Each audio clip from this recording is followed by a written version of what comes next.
Golden Spiral Media presents The Blacklist Exposed.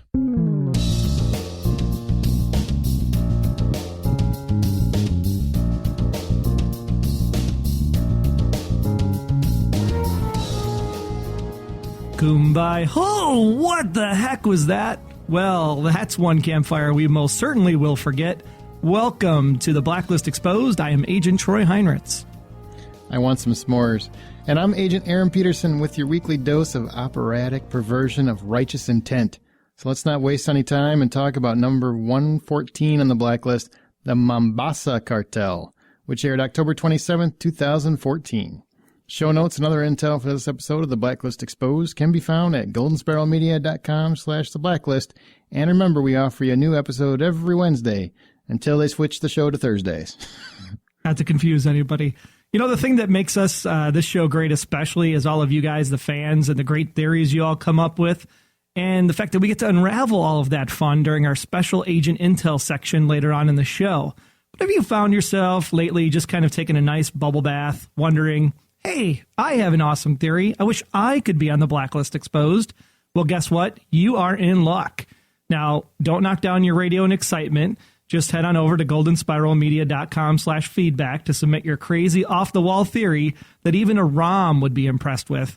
Or if you prefer, you can go ahead and email us at feedback@goldenspiralmedia.com. That address again, Mr. Aaron. Feedback@goldenspiralmedia.com. In regards to feedback, we did ask, before we get into this episode, we asked all of you last week, who is the girl Red keeps referring to, and what is the key for that? He found in the glass wind chimes. Will said, we will find out in season 4, episode 9. You're probably right. That was the best response I thought. I got a chuckle out of that one. I'm still laughing. Junebug said the key to our hearts. Even better.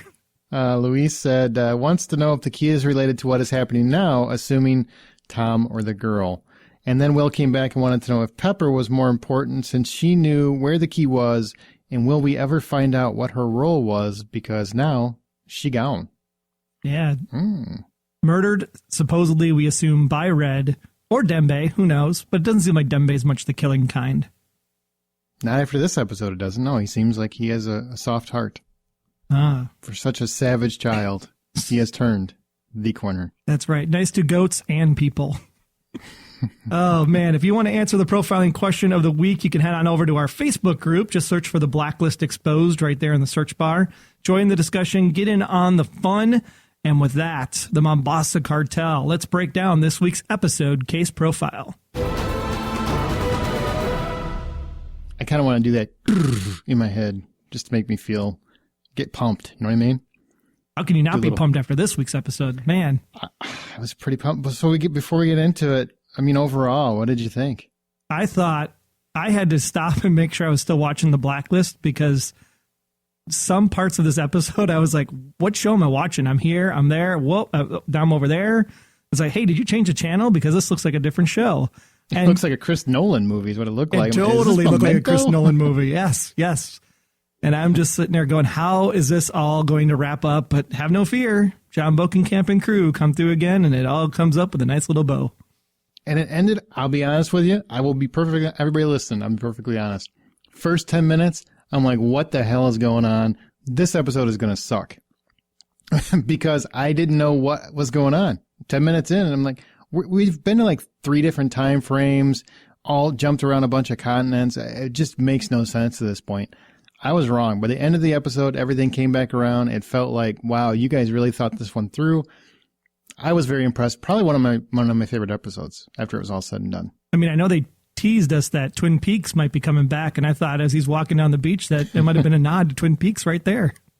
Oh, it really, the whole episode reminded me of an old X-Files episode called Home, where you had mom was on a creeper and buried under the bed. You had some creepy kids that were just, everybody was creepy in the episode. And it was like Mulder and Scully were chasing after this family. And this family in the episode reminded me of them. All that was, if a creeper would have showed up, I would have lost my mind. What's even scarier is that this is the second X-Files reference you've made this season on the podcast, Mr. Peterson. Hey, it's one of my favorite shows. That and 24 will probably pop up quite often. Just be thankful it wasn't a Lost reference. This is true. or psych. Those are my four. Those are my four go-tos. It's one of those four, people. So if you've ever watched any of those shows, you might hear little tidbits that fill in some spots with those mentions. Let's get into this week's case profile. We start the episode with what we later learn is a flashback, even though when I watched it a second time, it does say present day as they go to present day. So it is alluded to that this is a flashback. It just wasn't as clearly spelled out as I thought it would have been. You know what I mean? Totally. Yeah. Well, the entire point is to set up just what kind of people we are dealing with. And you've got this opening scene, which I know confused some people because, you know, we just watched this child's family brutally slaughtered, and then he's brought into this cartel. We know the episode is called the Mombasa Cartel. We assume this is part of that. And then we go straight to what we thought was going to be an assassination ends up being a captivation. Yeah, that was the part that was really confusing, was how do you jump from one thing and then jump immediately to present day and have neither of the two kind of crossover combined? It was almost confusing because you thought that potentially the little African-American boy in the first sequence was this guy getting murdered in the hotel room. I would say African boy. I don't think he's African-American, man. Okay. Yeah, that's definitely, it took me by surprise, and I thought he was being assassinated. Because he seemed like rich guy, you know, he doesn't seem like he would be part of whatever was going on here. We'll get into that in a little bit, because we have to explain the rest of it to really get to what that even meant. As we come to find out, Red takes animal trafficking personally. Now, do you think he knew at this point that human trafficking was a factor? My assumption is that he knew enough about the Mombasa Cartel based on his story that he shares with Jeff at the end of the episode regarding Dembe. Therefore, when he kind of put two and two together that the Mombasas were involved, then he's explaining trafficking, and Liz picks up on the animal portion of it. But I think Red is clearly in his mind knowing that it's human trafficking all along. It's going to be one of our Red's rhetorics for this evening as he tries to sell the case to Liz. And because of that, I'm sure he is thinking revenge first and foremost from the get-go. Okay. The whole time he knew the Mombasa Cartel was behind it. He's just trying to find out exactly who's behind it so he can take them out because he's pissed. Right. I mean, if we go with the logical thing as they've been playing it out on the Blacklist, where everybody has been somebody on Red's list, not necessarily this mythical, you know, FBI most wanted or whatever, which I don't know if you caught that news story that Reddington was number 4. Yeah, I saw it. Not number 1. I thought he was number 1 at the start of last season. Now he's dropped to number 4. Hey man, other people take your spot. You can't be there forever if you're not, he's on the down low. You know, he hasn't been causing any havoc. Right. So if we take that into account, then the Mombasa Cartel is somebody that has crossed Red's path previously. Therefore, he does know. Therefore, he has to take them out to further his game overall. Well, see, I think this one was personal. I don't think this was part of the Berlin saga. For me, it felt like he was intentionally seeking them out specifically because of Dembe. And I think the better part of it, too, is he's almost double-crossed, right? He wants to do the redemption for Dembe portion, but then there's Jeff and his entire relationship with Red, and Red feels screwed over because he didn't do enough research or whatever it was to tie all the loose ends together to see if Jeff is really clean in the end. So he almost feels duped. Yeah, he didn't realize that Wendigo was a part of Jeff Pearl and his massive corporation, apparently. Well, it also turns out that Jeff apparently mated with the creepy, screamy lady who has the odd family that like to have little campfire set pieces. I don't know. Is that maybe they do a Christmas theme as well, you think? Well, if you have a profession and you're good at it, you know, it doesn't necessarily need to stop at raccoons. Oh man, that was messed up. Seeing, what was his name, Matthew, this giant, that guy is huge and lathery. And to have this, when he stood up over her and he's just towering over her, and you could tell he's obviously he has mental incapacities. He's not all there. He has the mind of a child, like she said. But to find out that he's taking these people that his brother Peter is kidnapping, basically it's all connected. So he's taking, tell me if I'm getting any of this wrong. Jeff is feeding them a list of people he wants gone. Peter goes and kidnaps them, brings them back as basically toys for Matthew to stuff and make little set pieces around the woods with. And when it first happened, I thought, okay, did he just put a low jack on that dude's ear? And then you find out later in the episode that, oh no, it's actually like tagged, like you would tag a carrier pigeon or a dolphin or a whale. And I was like, whoa, dude, that's just creepy. Yeah, the whole thing was creepy. And I give credit to the Blacklist because I never would, in a million years, would I have guessed this is the direction we were going with how the episode started. Well, you didn't want a Lost reference, but man, I thought Walter Bishop was going to be behind this from Fringe with the way the creepiness factor was in this tonight. I'm giggling, but I didn't watch Fringe, so I really don't know what you're saying. But I'm sure somebody out there is screaming, going, yay! I don't get it. Sorry. Well, overall, what did you think about this whole concept? That this is what this family's doing. I find it odd that Jeff Pearl, who obviously is an established businessman, CEO, why would he even get himself involved in that? Now, I understand he kind of explained his motivations at the end of the episode. I'm still kind of, I guess, in a fog as to why. And his explanation is also going to be our second item for Red's Rhetoric later tonight. But as I played that back this evening, I was almost fascinated by listening to the way he described it, because he's really trying to showcase the fact that not only can you be a criminal, but you can be a crafty criminal in the sense that you can control literally the entire economic trade, not only of your, I guess, competitors, but you can also control the supply and demand of the actual goods that are being traded on the black market. So if you can literally keep the control and at the same time still do your I love Mother Earth speech and keep everything from going extinct, it's bloody brilliant at the end of the day. You can be a billionaire and save the world versus like the guy last week who was poor and living in a commune and killed himself anyway. Or got shot. We still don't know, but okay. As long as you got that, because I get it, but I was a little lost. So I appreciate you explaining it. Still don't know if I'm on board with it, but hey, crazy people do crazy things. That's just how it goes. At the end of the day, what did Jeff do? All Jeff did was say, this guy is in my way, take him out. Peter, Matthew, and Mommy, those three, they need some serious help. You think?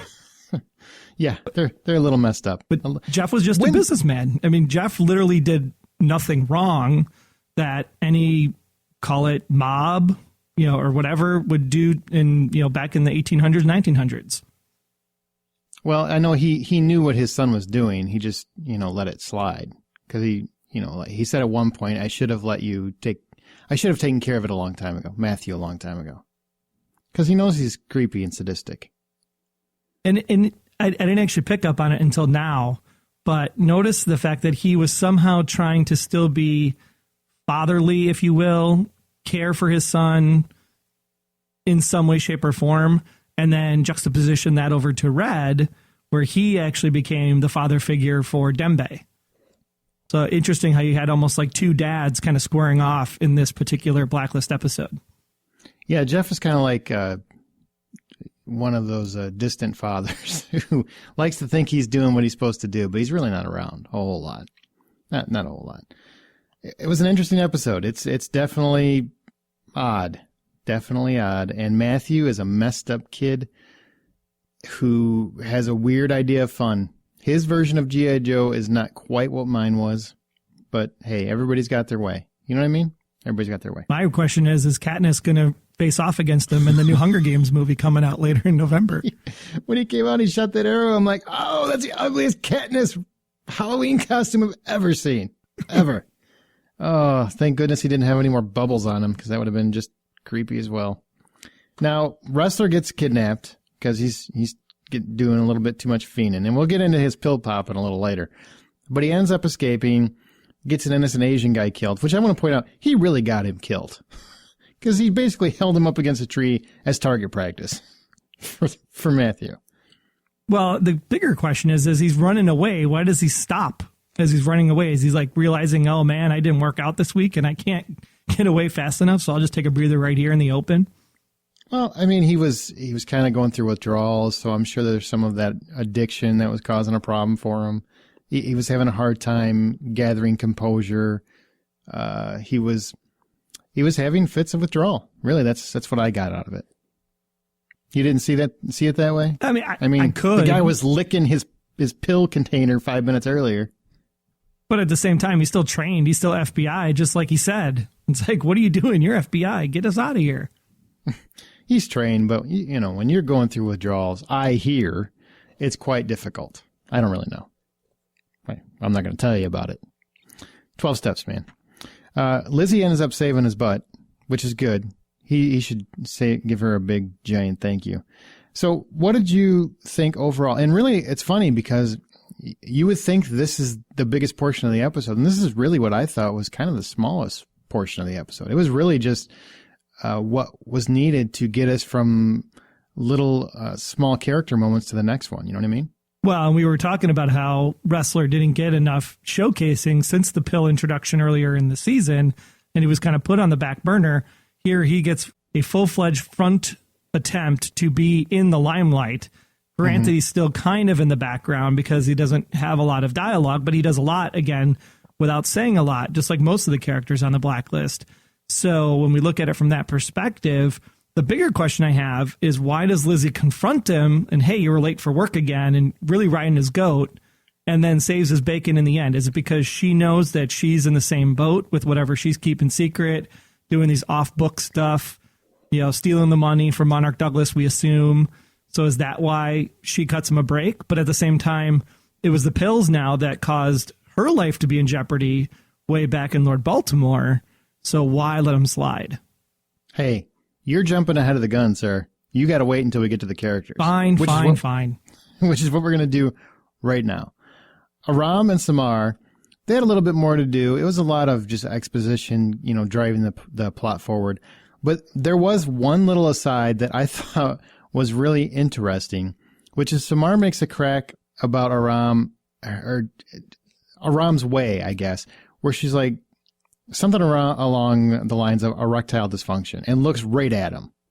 Totally picked up on that.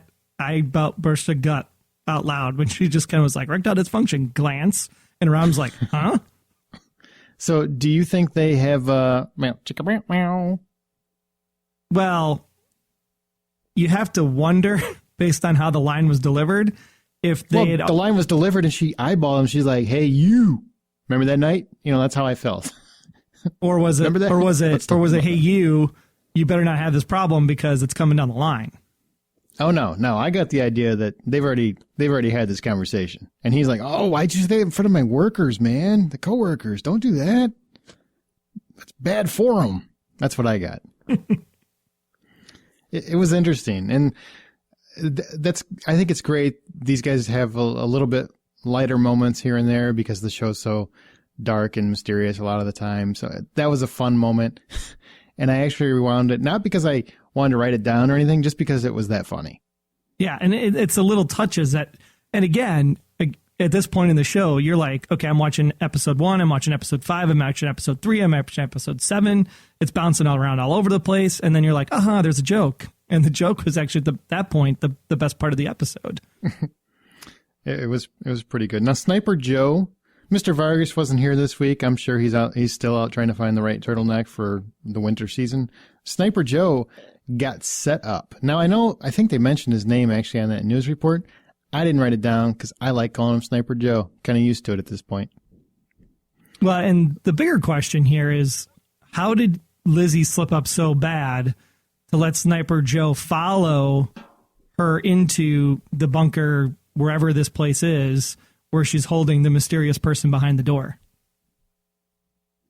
Yeah, that's a great question. And it's a wide open area. So Sniper Joe is actually pretty talented because he got her on that Jumbotron to get in there to begin with. Well, and this is a part where I was confused because of all the jumping around in the episode. when she comes downstairs and sees the person laying on the floor, I thought whoever was down there escaped, and Rolando was the one that was passed out, knocked out on the floor.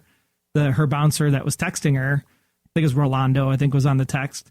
And then Sniper Joe comes in and says, should I tell Reddington or are you? And I assumed it was because somebody had escaped. But apparently that wasn't the case. It was actually the secret person on the floor all along, and Rolando was upstairs having a beer. Yeah. See, I thought it was the person in there that he was talking about. I never thought the person escaped. Nope. I definitely thought he saw who she had captive, and he knew Red needed to know that. But now, why he gave her a 24-hour window, that's his own fault. But I will say, I was extremely impressed that Lizzie she's getting dangerous. Now, have you noticed this? She is no longer playing the part of the victim. She is an aggressor. She is taking charge. She is doing whatever it takes to protect her own interests, which I think is just fascinating because it's such a character turn from last season. Well, is she protecting her own interests, or is she trying to figure out what those interests are? No, I think it's a mixture of both, for sure. Yeah. Because she wants to know what Red knows about her. I mean, that's her end game. Why is Red interested in me at the end of the day? And she's thinking that she can get that out of the mystery person laying on the floor. It's not, we can say it's Tom now. It's not really a mystery person. We know. Spoiler alert. Spoiler alert. Yeah. It's as if we didn't know already. Lumberjack Tom. So apparently she couldn't throw a razor his way. Hey, where's he going to the bathroom, by the way? I didn't see a restroom in there. I feel bad for that guy. He's just peeing on himself. Didn't see a mini fridge. How's he getting fed? I mean, Rolando bringing him pizza and stuff, or what? Well, it looks like Rolando is eating all the food because Tom hasn't been eating well. So before it ever gets to him, he's eating that pizza. And why are you ragging on his beard? Because Cooper's beard was cool. We kind of like the shag on everybody this season so far, except for maybe Santa Claus in the bathtub. You mean soapy beard? That's not facial hair. That's just creepy. That's a bad Calgon commercial. That's gone to hell. No. I just thought I liked it. I mean, ladies liked it. They like Scruffy Tom. It's just, Lumberjack Tom. I like it. You think it was intentional that they could maybe throw people off going, oh, that's not Tom. That's just some dude with a beard. No. Didn't make Tom look so clean and clean cut like he used to be. I did have to do an aside. I really didn't realize it was Tom at first. I had a hard time judging it as Tom because of all the facial hair. He never really had this full beard. So when they showed him, I'm like, wait, is that Tom? Is that a random stranger? If this whole time they've had somebody in here and we don't know who it is, because that would be just like the Blacklist. And then I might have to punch my television. The Clark Kent glasses concept actually does work. You don't realize it's Tom until the glasses are on there. One of our listeners brought up a point that he asked, isn't that a snafu? Because Tom was in the car, in the premiere. We assume it was Tom. They actually never showed his face. I do want to point that out. They actually never showed his face. They showed his glasses on the dashboard. You never see his face. But we are led to assume it's Tom because they're Tom's glasses. So is there a snafu there? Because how would Liz be able to get him? It's funny that you mentioned that because we have this thing called the profiling question of the week. And that's exactly what I wanted to ask all of our listeners to speculate on. Okay. So we will bring that up here and remind you again at the end of the show. But the profiling question for this week is, how did Liz capture Tom? Well, there we go. I guess we'll find out from you guys. If we're assuming he's in the car in the premiere episode. Now, I am making that assumption. I do believe we were led to believe that is Tom. But I just want to point out, there is an out there. They could easily say that was Sniper Joe. And maybe he just had similar glasses or he stole them. He found them at the scene or something, where Tom's blood was. Maybe that's what the situation is going to be. We don't know yet. So we're just led to assume it's Tom. I just have to say it again. You don't see his face. And I even went back and double checked because I knew somebody was going to bring it up at some point. So. Well, and this brings up even a bigger question that just popped into my head. The dream sequence, because Scruffy Tom was in the dream sequence, not clean cut Tom, which means that her stress about being followed by Tom really wasn't stress. It was stress about getting found out by Red, which is why Red comes in at the dream, blows away Tom, and then asks Lizzie, which side are you on? Yeah, I would assume so, but I also would guess that he had to grow that scruffy beard for his upcoming appearance on the episode, so he didn't really have a choice in the matter. He couldn't keep it too trim. You could put a fake beard on. Mr. Friendly did it in Lost. There you go. There's your Lost reference. I worked it in. Nice. Cooper, we barely got a blip of him this week. We didn't get a whole lot of Cooper. Once again, exposition, a couple lines here and there, but really he didn't add anything. Did I miss any bit that he added that you caught? No, I want more Kuwait. I want to know, but I'm sure it has to wait till after the winter break. Well, they do have a lot of characters going on right now, and there's a lot of story threads that are dangling, so I kind of understand it, but it doesn't mean that we don't want more of the characters we love. You know what I mean? Yeah, where's Mr. Fitch? Where's that whole group? That group's like disappeared. Yeah, they'll come back. They always come back. All right. But we did get a little bit of Zoe, and that's the girl. And she's only known as really the girl. People that aren't Red keep referencing to her as his daughter, Jennifer, other names, but we don't know exactly who she is. But we do know that Red manipulated the situation so that he could talk to her in the episode. We know that at the end of the episode, he's having what looks like friendly banter. Yeah, I just want to say the word banter. I haven't said it in years. Banter on sitting by the food truck. So what do you gather from that? What are you getting from that whole conversation? I am sure that Red does what Red does. You know, he finds out stuff about you. He digs into your past, learns about your motives and behaviors, and then exploits them whenever he needs to, because the girl is important with his war with Berlin. So, but you still don't have a theory as to who do you think it's his daughter? See, I'm going to say no because it's too easy, and then they go and throw Tom behind the door, which was too easy. So could it be Jennifer? Sure. I'm still wanting some big reveal, and this is like Berlin's daughter found. And the way he settles this war and saying, look, Berlin, I found your daughter. Now let's go get number 7654321 together. I'm going on the record. I'm not as scared as you are. I'm saying it's not his daughter. I'm saying that is someone that's integral to whatever his plot is, but he is just letting people think that the person he's searching for is his daughter. Or his daughter is actually out there, but this is not her. You know, he keeps saying the girl. I've never once heard him refer to this particular individual as his daughter or Jennifer, so I have a hard time believing that. Like you said, too easy. Did Aram ever find Zoe's information? I know Glenn found it first, gave it to Red first, but when Liz came in and had that conversation about, hey, are you looking for your daughter? Why are you looking for your daughter? Aram never actually found Zoe, correct? Not to my knowledge, no. Okay.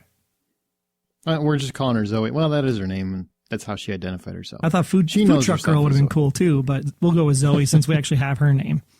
Yeah. Dembe. We can finally talk about Dembe. We've been talking about this for weeks, about how we want a backstory for Dembe, because he's a good actor. But we've been asking about this for several weeks, simply because we love the character. We want Dembe, more Dembe, all the time Dembe. Maybe he can get his own spin-off where he just goes around righting wrongs or something. Righting Red's wrongs. Do that. You could call the show Red's Wrongs. This episode, we find out how he came to be in capacity with Red, how Red came to acquire his services, that story that he tells, which I really hope is part of Red's rhetoric. If it's not, you should change it.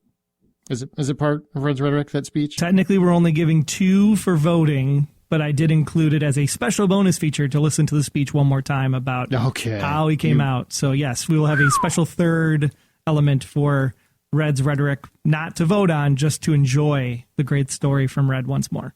Okay, because I'm telling you guys, listen, if he wouldn't have done that, we would probably have to vote Troy out. Just have to get rid of him, because if he's not holding up his end, you know, we can't keep putting up this half-assed product. We got to get it all. We got to give it to you all the way. The story ends up being that he was taken from his family, and he was a troubled child. He was 8 years old, I believe, when he found him. or no, he was 14 when he found him. When Red found him. And he was chained to a pipe, apparently, or something along those lines. And he took him, raised him, or got him the education he needed. He ended up speaking 4 languages. He understands 6 others or half a dozen others, and became one of the smartest people he knows. And as he said, he is splendid. That speech is probably one of my top 2 or 3 moments, not bits or characters or lines, whatever, moments on this entire show. Yeah, I mean, it was very touching, very straightforward, very much took you back to Onslow Garrick when Dembe and Red were praying together just before it went 3, 2, 1, cut to black. And just to know why that prayer sequence, if you will, was so powerful, to get the reasoning behind that so early on in this series, I think is hats off to John and company for doing that, because if we stretched out the Dembe story to like season 6, it probably would have been really frustrated. So I love that they, solidify this relationship even more, especially when they did the whole scene in the first episode of season 2 when Red got captured by Mossad and Dembe just like, oh my gosh, my buddy's gone. What do I do with the hat sitting there? So tying this all up into one nice little story here right away. And of course, throwing it in too with the cartel from episode 2 of season 1. And then finding out that the freelancer was one of these people that was trafficking the group that Dembe was part of. There's just so much about Dembe that I'm really glad they did this as early as they did in the series. And I liked how classily it was handled. He wasn't your stereotypical character who still has this horrible rage, and he's an angry man, and he ends up shooting a Jeff Pearl, just blindly or something along those lines. I thought it was handled very astutely. I thought it was very well done. The speech was delivered impeccably, and especially when he gets to the line, his name was Dembe, and the camera pans over and you see him in the background, and you start to realize that as soon as Red finishes the speech, it isn't a, hey, Red, let's talk about. He knew exactly what Red was intending to do, because he spent so many years with him in his company and as his bodyguard or whatever his official job title is. And to see him just come right up and say, Red, you don't have to kill him, I thought was actually very well scripted, because a lot of shows would, in that instance, take either he's trying to figure out what Red's trying to do, or he's dumbfounded that Red's actually going to do that, or he'll take the gun and do it himself, that sort of thing. It's always one of those cliches. And I like the fact that, hey, I know exactly what you want to do, and I'm telling you, I'm not okay with it. I'm past this. I am a different man than I was. I love that moment. I really did. Well, really did. Even the moment right before that, when Red gets the list from Jeff, I said immediately, I looked at my wife and I was like, blam, blam, blam, 3 in the chest, just like Diane. He's done. The minute he hands over that list, Red's going to kill him. And then when Red didn't kill him and then stopped and turned around, I was like, okay, this is the good moment. This is where we're going to get the big reveal. Because the first question I really had to ask you was, going back to the opening of the episode, did you have any inkling that was Dembe in that opening sequence? Because we may have gotten spoiled ahead of time that this was a Dembe-centric episode. Or did you assume that it was that guy in the hotel room crossing over from the first sequence to the second sequence? I will tell you this, I realize NBC has to do whatever they got to do to get you to watch the show. It's all about marketing, promo materials, that sort of thing. They got to get people to watch the show. Otherwise, why have it on? But they had a video, and it was a still, right? It was a still they released. They tweeted it. They put it everywhere, where it showed, tonight you find out Dembe's backstory. And it shows Red and Dembe. And as soon as I saw that, and then I saw the scene, that's immediately what I assumed it was. Which, to me, that was kind of a spoiler alert, I guess. Or kind of a spoiler alert. I'm so used to saying that word. Spoiler. It was kind of a spoiler because I would have preferred not to have known that. That would have made it didn't take away from the power of the scene that I was just talking about, but it did take away some of the revelation factor. Right, when Red's finally like, yeah, that was the Mombasa Cartel that killed Dembe's dad. You're like, oh, there's the bow for the episode, and then boom, powerful moment, get your Kleenex boxes out, and all that good jazz. Mm-hmm. Yeah, it's one of those, it's a catch-22, because I realize marketing has to make sure you tune in. You guys have been asking for it. Don't miss this episode. But when you start it so obviously, it was kind of hard to think it was anything but, I guess. Okay. Just want to make sure you were on the same page as I, because I called Dembe from the start as well. And then when they switched to the hotel room, I was like, wait, now I'm confused. Yeah, I was a little bit. And I asked my wife, I'm like, do you think it's still Dembe? She's like, oh, yeah, it's definitely Dembe. I'm like, okay. Now, moving on to Ressler, Mr. Pill Popper, guy who's licking the bottle where his pills are held. He actually lies about his pills being stolen in this episode. He has a little fiending fit, where he's just shy of, I like to call it My Own Private Idaho, which if you've ever seen that movie, definitely don't watch it. And he even broke his finger intentionally. And then at the very end, Lizzie throws him some more pills. What the hell is that? She obviously understands that he's addicted. Why would she do that?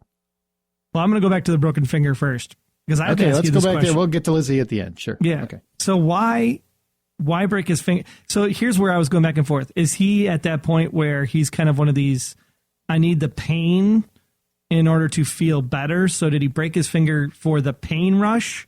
Or did he break his finger because for some strange reason in Canada, if you come into a pharmacy and say, dude, I need some pills because I just broke my finger, and they just give them to you? No, he was fiending for pills. They wouldn't refill his prescription because it had expired. So he broke his finger so that he needed more pain pills. But he broke his finger in Canada.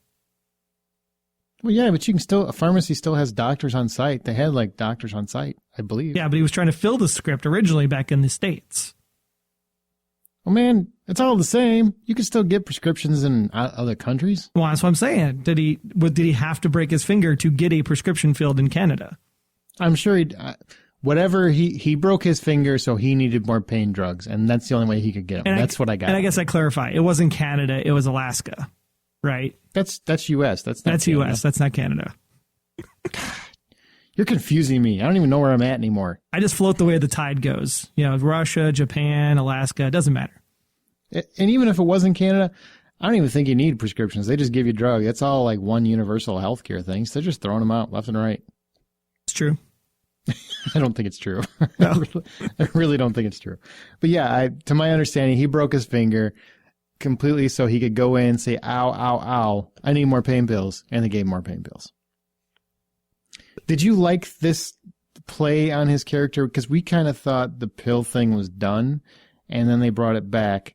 And now he's essentially a drug addict. It's no longer just where it seems like he's just trying to get through the day. Now he's an absolute drug addict. I mean, I personally thought the licking your finger out of the pill bottle was a little over the top, but for the rest of the episode, it was pretty spot on. Well, and the thing that I don't like is when you have these contrite storylines, like the cliche of the pill popper and that sort of thing. But in this episode, the fact that they brought back the pill question with Ressler and tied it into the story with the whole campfire and having the shakes with the cup, I thought that was just brilliant, because then it's a reason for him to have the shakes, because it's going to directly impact his situation when he's sitting around the campfire that we shall never talk about again.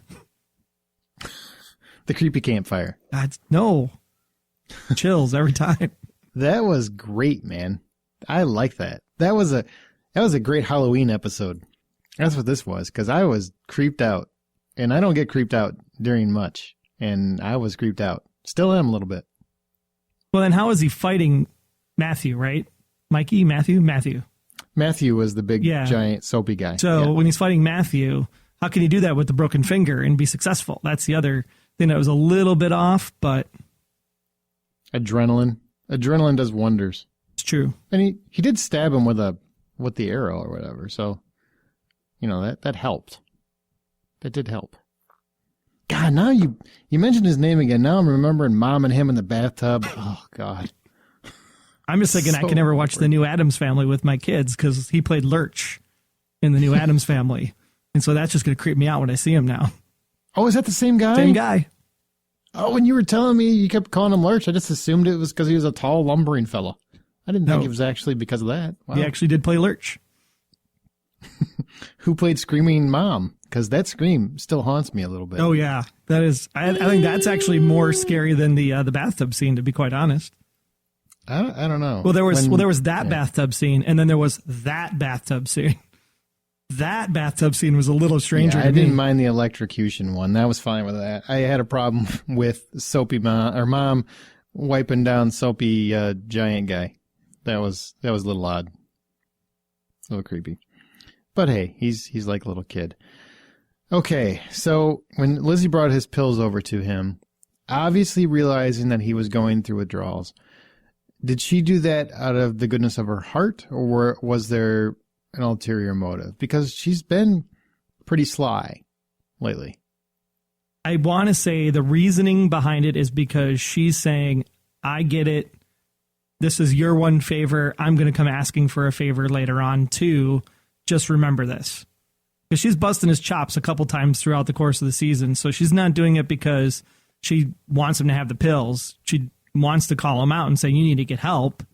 But at the same time, she's saying, I'm probably in some deep doo-doo and I need your help. So here's your one favor kind of thing. Mm-hmm. That's what I got too. I think she's playing the situation to her favor. Like Reddington would. Absolutely. Like her possible father would. Or uncle. Or someone of no relation whatsoever. Now, speaking of crafty and shady, let's just go into Lizzie. She is going dark. This episode, she set up Sniper Joe. We find out she keeps a guy kidnapped in the basement or, in the Freddy Krueger basement, chained up to a wall, not even like kept in a room, chained to the wall like a dog, like a junkyard dog. And then she gives pills to an obvious addict who's supposed to be her friend. What do you think is going through this woman's head right now? This is the most interesting for me. I mean, not to bring up the Red might be Lizzie's mom theory at this point in time, but I mean, John Bokenkamp writes strong female leads. So I keep going in the back of my head with the Red is Lizzie's mom theory going, that would so fit John's MO to write a strong female lead and then hide it behind the cover of a man.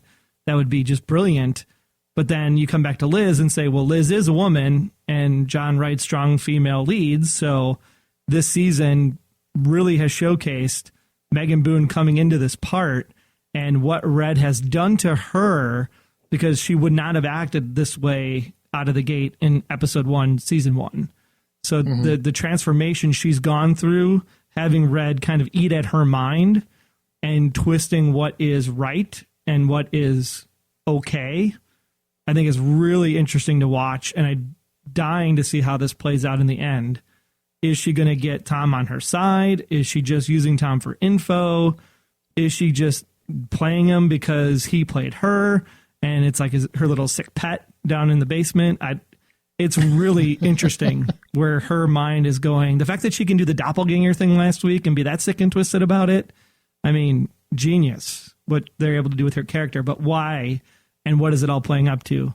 And will we get that at the winter break, or will we get that at the end of the season?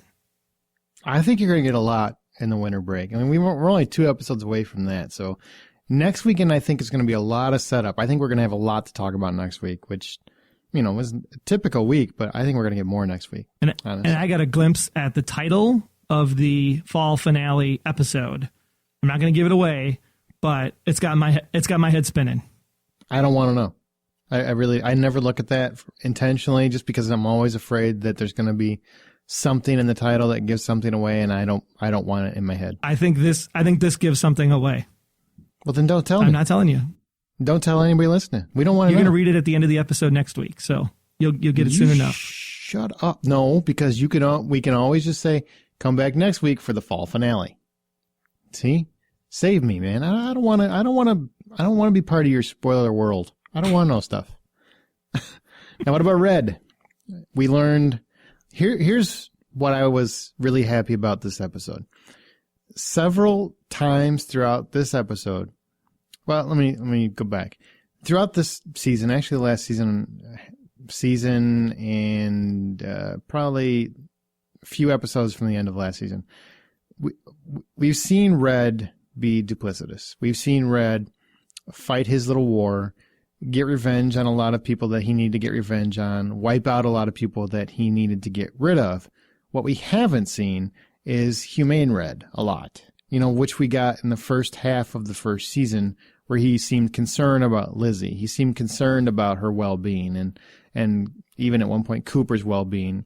He seemed to have humanity under all the criminal activity, which I think we haven't had a whole lot of, correct me if I'm wrong, this season so far.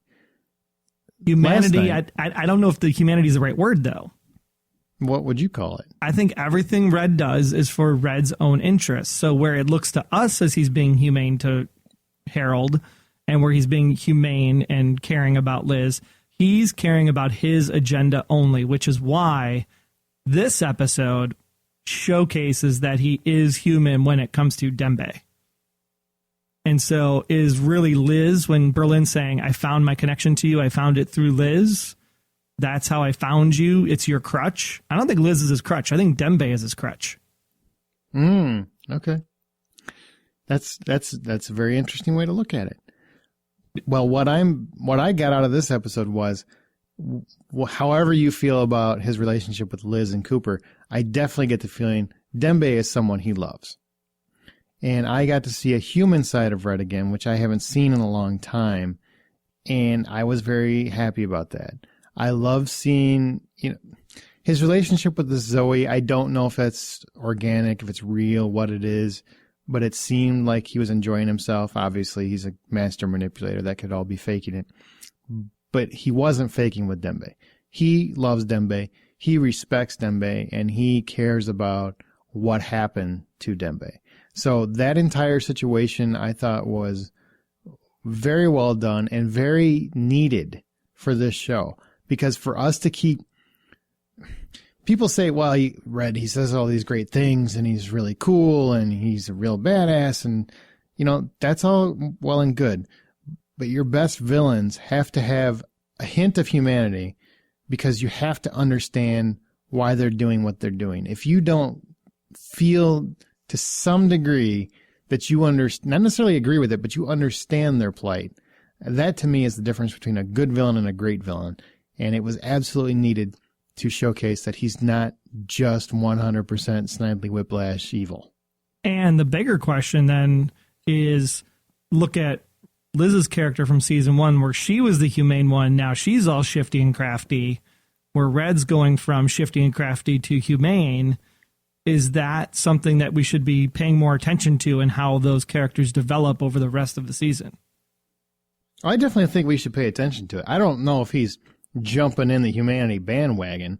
I mean, maybe he cares about a few illegally poached animals or people, but I really wouldn't go that far. I don't think he's not lighting a crusade on fire or anything anytime soon. Well, he's still a bad guy. He cares about the donut lady. He cares about Glenn. He cares about a couple people, but he loves Dembe. And that was shown, that came shining through. And I think it was very important to the show, very important to the character. And James Spader did a wonderful job. Excellent job this week. Yeah, and I'm really looking forward to what's going to happen with Zoe. I think that's going to play into the fall finale, and I really want to know who's that girl. What else you got, Troy? Is there anything else that's weighing on your mind from this episode? I can't think of anything else we haven't covered. No, the one thing that I wish they would do, though, is that, because it was, again, the same thing happened early on in the first 20 minutes this week. It's the quick understanding and the quick figuring out of where stuff is. I'd like to see that play out a little bit slower. I mean, the whole, we found this body in Russia and we found this body in Japan, and the tidal currents just happened to point to this one place in Alaska. Because it's a ROM, I buy it. Any other show, that's so far-fetched and so cliche. So how many times do you go to that as a ROM being the super uber geek that can figure this crap out that quickly and have it still pan out and be play off on the audience that they just overlook it because everything else is so awesome? Yeah, there is a timetable on those kinds of episodes. I mean, if you keep going to that well, it is going to go dry. So you definitely need a little bit more understanding of how are the characters getting from point A to point B. You can't just throw them to point C and just say, well, because we figured all this stuff out while you weren't listening. Yeah, I want a couple more of those like season 1 revelations, like when they were like, oh, the injuries are tied directly to the abuse that they had when they were growing up. Like those moments were just like jaw on the floor, like, holy crap, didn't see that coming. I want a couple more of those this season. I don't think we've had many of those. Yeah, I think I'm hoping we're going to get a few. I'm really looking forward to this fall finale. I mean, I think they're going to have a massive cliffhanger because they want you to get. It's going to be one of those, my opinion, okay? It's going to be one of those where it almost starts a series over again a little bit. Because when you get that Super Bowl spot, when you get that massive launching juggernaut that is the Super Bowl, you want this to be fresh to people that have never seen it before, right? So it's going to have to be something that explains everything that's going on and maybe even feels new. Yeah, and I think that's why they made it a 2-parter to move it and launch that Thursday night spot, because I think back to John Eisendrath doing the Alias post-Super Bowl spot where literally the climax of the first 2 seasons happened in that episode. You know, her whole purpose was taken care of, and it set up an entire new direction for the rest of the run of Alias. And I'm assuming that is very similar to what's going to happen here. We're going to see kind of the conclusion of what the fans have been looking for in that post-Super Bowl spot while setting up something for Thursday, and then start a whole new series on that Thursday night. Yep, that's what I'm expecting. Now, before we head over to Red's Rhetoric, we want to remind you to check us out on our other shows. I do a weekly movie and TV podcast known as The Hollywood Outsider, and it's available at thehollywoodoutsiders.com. It's a fun show. Go check it out. And Troy is currently covering Season 2 of Resurrection with Resurrection Revealed, which is available at resurrectionrevealed.com. Now, with that, let's move on to this week's Red's Rhetoric. Well, we finally have a split decision on Red's Rhetoric for the first time. You guys really couldn't decide if the key or Glenn was your favorite part last week. And that's just the great thing about Red's Storytime. We love the fact that he can just go off and everybody can love everything that he says. And with that, we will move into this week's nominations. Our first one this week is from early on in the episode when Red actually explains to Lizzie just how bad the Mombasa Cartel is. Let's forget about the animals for a moment, the wholesale extinctions, the impact on the environment. Let's just consider the human toll.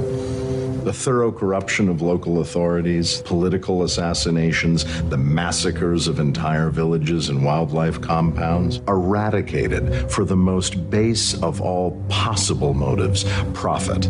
Hundreds of billions of dollars a year in blood money. Human blood money. This is important to you. Someday the creatures on that program will be akin to unicorns and griffins. A fairy tale bestiary written in past tense, and no one is lifting a finger to stop it. Why not, Lizzie?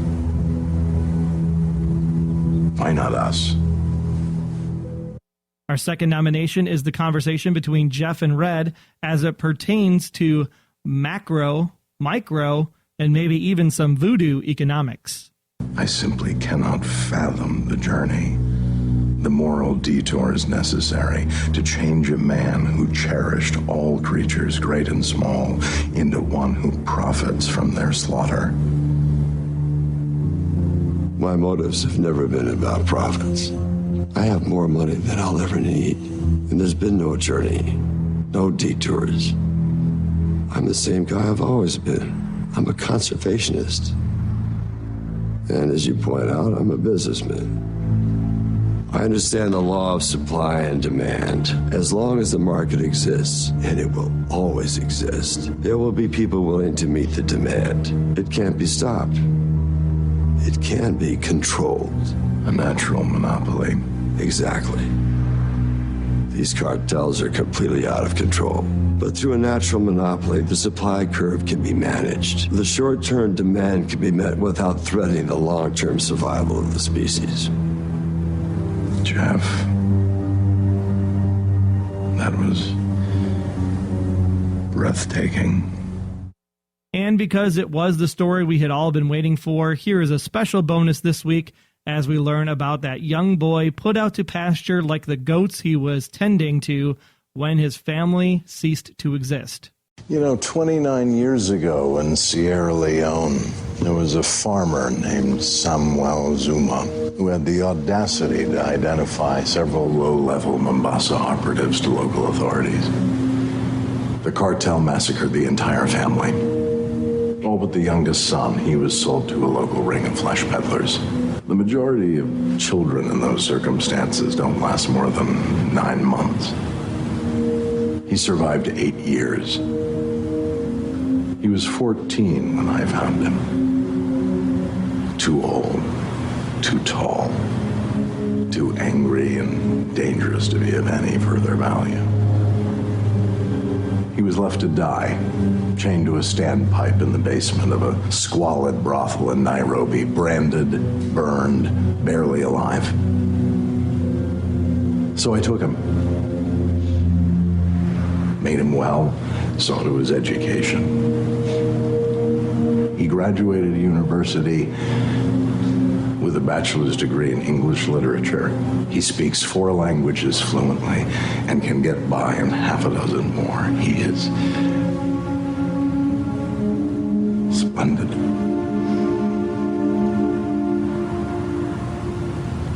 His name is Dembe. Dembe Zuma. Raymond, don't. That was then. It serves no purpose to kill him now. You see that, Jeff? That is what a good man does. That is what separates men like him from men like you and me. Which was your favorite lines from Red this week? Tweet us at the Blacklist GSM with Red Y if you liked his explanation to Liz about the Mombasa Cartel, or tweet Red Monopoly if you like the storyline with his now former friend, Jeff.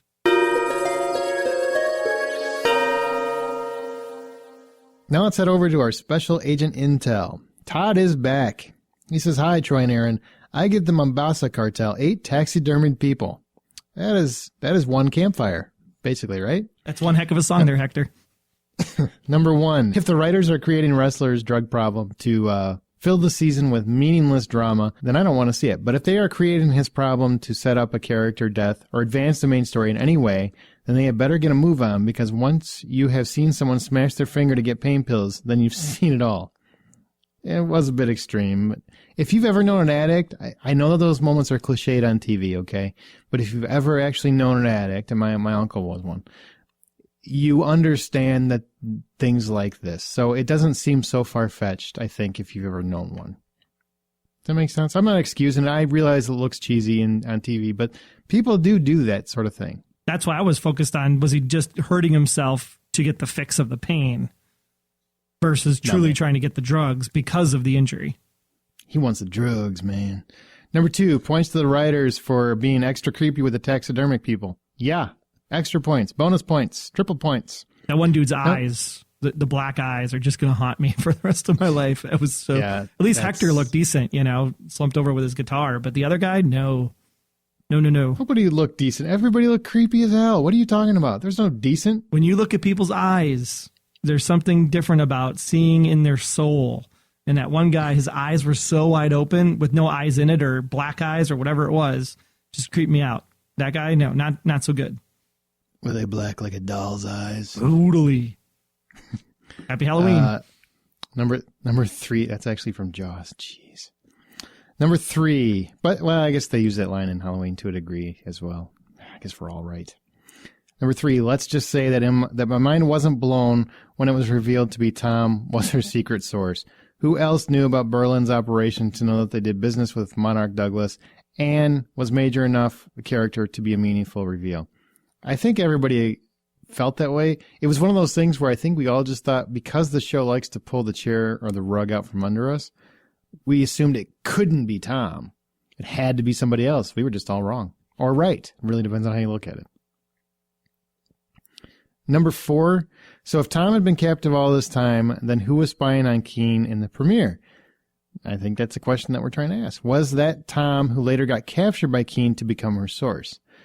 Now that brings us back to our question of the week, which is, how did Liz capture Tom? Okay, see, we're going to find out. We're going to get your guys' theories. I assume we're going to find out next week or in the fall finale, one of the two. Number 5, Dembe's backstory reminded me of echoes from Lost. Anyone to concur? A little bit, yeah, a little bit. Question is where's Dembe's brother? Maybe that is Echo. Could be. Mm-hmm. That's all for now. Until next time, this is Todd in Illinois, ordering room service with a gun behind my back. Good call, man. At ByWaterGal on Twitter said, loving knowing more about Dembe, Liz is definitely embracing her dark side. It was predictable that Tom was in the closet. Now, I want to ask you, before we close out, because I know we're near the end of our show, do you consider it predictable? Because I think everybody wanted it to be Tom. We assume it was Tom, and yet it feels like people are disappointed that it was Tom.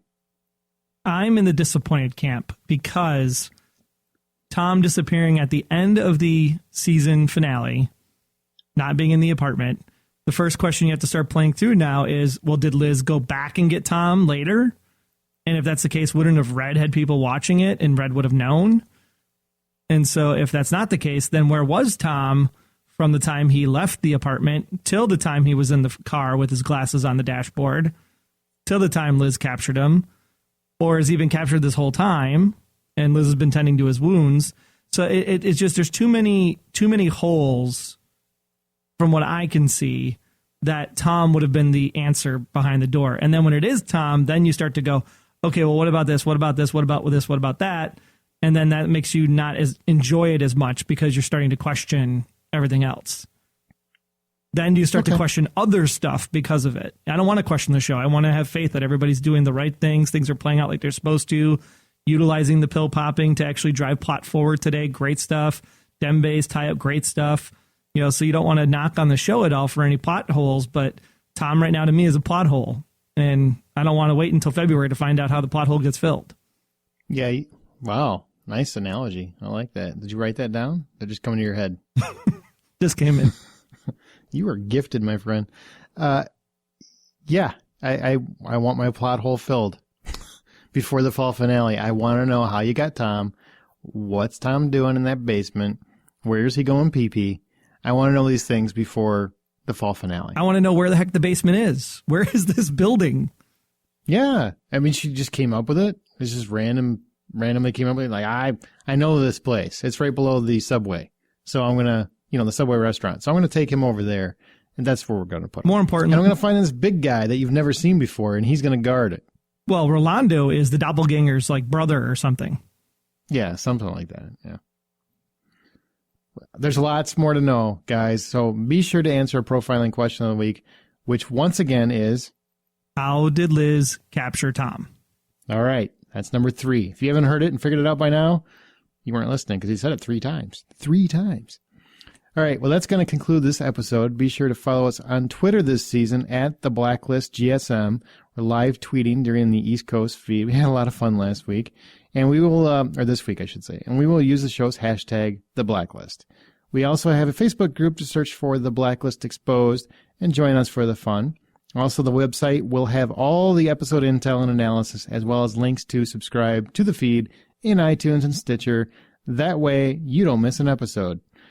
Make sure to visit goldensparrowmedia.com/The Blacklist for details. And the intel from you is what we want, and you can do that in a number of ways. First off, you can use the old-fashioned telephone at +1 304 837 2278, or if talking on the phone's not your thing, then just go ahead and head over to goldenspiralmedia.com/feedback to submit your intel in writing. Record an MP3. Heck, you can even use our send voicemail button right on the webpage to go ahead and do it that way from your desktop or your smartphone. So any theory you have at any time, whether you're in the woods hunting people, taking a bath, what have you, send it on in here because we want to hear from you on the Blacklist Exposed.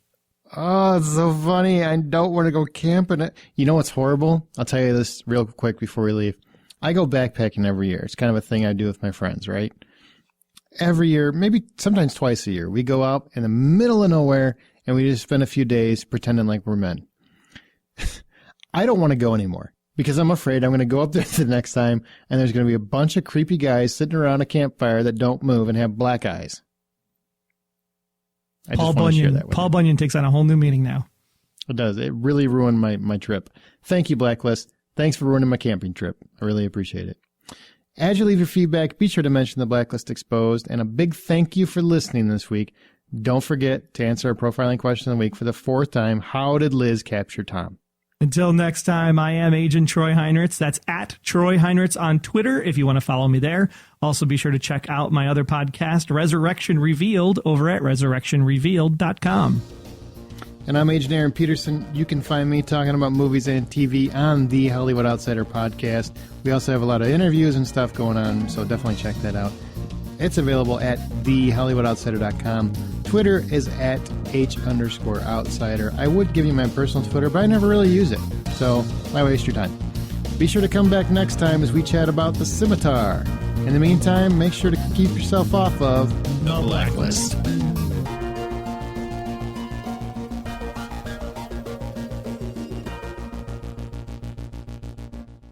The Blacklist Exposed is a Golden Spiral Media production, copyright 2014. Find more of our great podcasts at goldenspiralmedia.com/podcasts.